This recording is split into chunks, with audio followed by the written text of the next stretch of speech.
Que la grâce de Jésus notre Seigneur, l'amour de Dieu le Père et la communion de l'Esprit Saint soient toujours avec vous.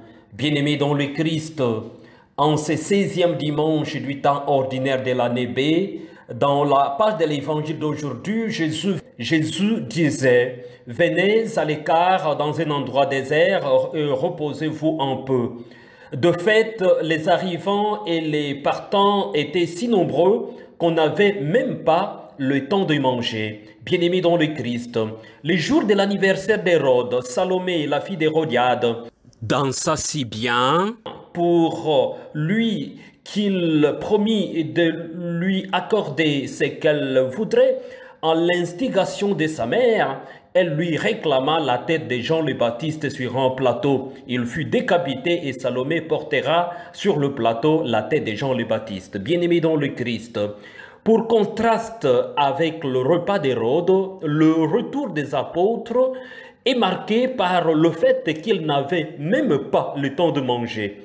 De manger quoi? Jésus ne leur avait-il pas dit de ne pas emporter de pain pour la route? Marc chapitre 6 verset 8. Les apôtres se réunissent autour de Jésus et ils lui rapportent tout ce qu'il avait fait et enseigné. Bien-aimés dans le Christ, si nous avions à choisir entre une invitation chez Hérode ou une invitation chez Jésus et les 12, sachant ce qui est au menu dans les deux cas, quel serait notre choix? Ce n'est pas une question hypothétique, mes amis. C'est un choix que nous avons à faire continuellement. Faisons-nous le bon choix dans notre vie ou pas? Bien-aimés dans le Christ, et les 12 qui ont faim et qui sont fatigués n'ont rien perdu pour attendre. Au contraire, quelle aubaine, vous savez. Grâce aux foules qui débarquent sans invitation, ils vont se régaler plus que prévu. La sagesse du monde nous dit ceci: ventre affamé n'a point d'oreille. Hérode nous montre que c'est le contraire qui est vrai et que c'est ventre repu, ventre rempli qui n'a point d'oreille. Bien-aimés dans le Christ, pour bien entendre et goûter la parole de Dieu, rien de tel qu'un bon jeûne. Est-ce que nous sommes capables de jeûner? Est-ce que nous jeûnons dans notre vie?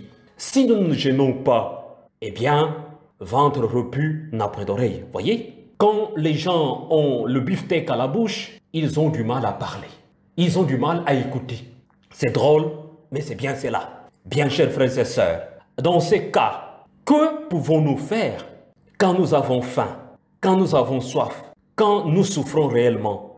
Et aujourd'hui, comme au temps de Jésus, la plus grande pauvreté, celle-là même qui a provoqué la pitié de Jésus, c'est parce qu'ils étaient comme des brebis sans berger. Ce n'est pas le manque de pain, ni même le manque d'un compte bancaire fourni, ni le manque de biens matériels, c'est bien le manque de bergers. Le peuple a de faux bergers. Et du fait qu'il a de faux bergers, cela engendre la misère et la souffrance et l'abandon. Bien, chers frères et sœurs, devant ces milliers d'assoiffés, Jésus éprouve une immense pitié. Il leur voit tous là sur la berge comme des brebis sans berger. Nous avons besoin de bergers modèles. Jésus leur donne la nourriture essentielle, sa parole. Jésus est notre berger modèle et il les instruit et il les prêche longuement. Il leur parle du Père, de son amour et de sa volonté. Bien-aimés dans le Christ, Jésus est la paix pour tous les hommes, selon la deuxième lecture d'aujourd'hui. Il est venu annoncer la bonne nouvelle de la paix, non pas à la manière du monde, mais par contre à la manière de Dieu. En sa personne, Jésus a tué la haine. Bien, chers frères et sœurs, soyons des instruments de paix. Comme chrétiens, reflétons cette paix, communiquons cette paix, faisons promotion de la paix. Ainsi, nous serons de vrais bergers. Nous serons de vrais bergers. Je leur donnerai des pasteurs qui les conduiront. Elles ne seront plus apeureux et accablées et aucune ne sera perdue, nous dit la première lecture d'aujourd'hui. Bien, chers frères et sœurs, Dieu est notre berger. Il nous promet de vrais bergers. Qu'est-ce que nous attendons? Pour répondre à cela, nous comme chrétiens, nous devons être des bons bergers, des vrais guides pour transformer notre monde, pour transformer notre terre. Nous pouvons dire avec l'auteur du psaume 22, « Le Seigneur est mon berger, rien ne saurait me manquer. Si je traverse les ravins de la mort, je ne crains aucun mal, car tu es avec moi, ton bâton me guide et me rassure. » Bien-aimés dans le Christ, le Seigneur est notre berger et nous n'avons peur de rien. Il est notre berger, il nous accompagne, il est avec nous.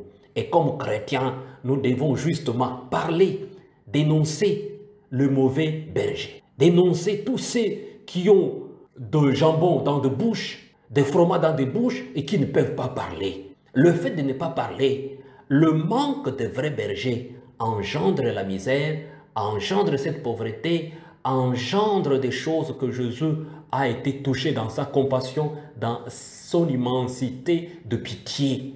Ayons pitié.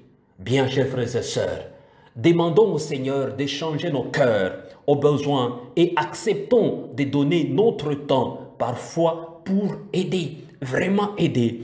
Ce qui est important, c'est que le malheur des autres ne passe pas inaperçu à nos côtés devant nous. Un vrai berger, c'est lui qui a compassion. Un vrai berger, ce n'est pas un bon parleur, mais c'est lui qui agit, c'est lui qui vit.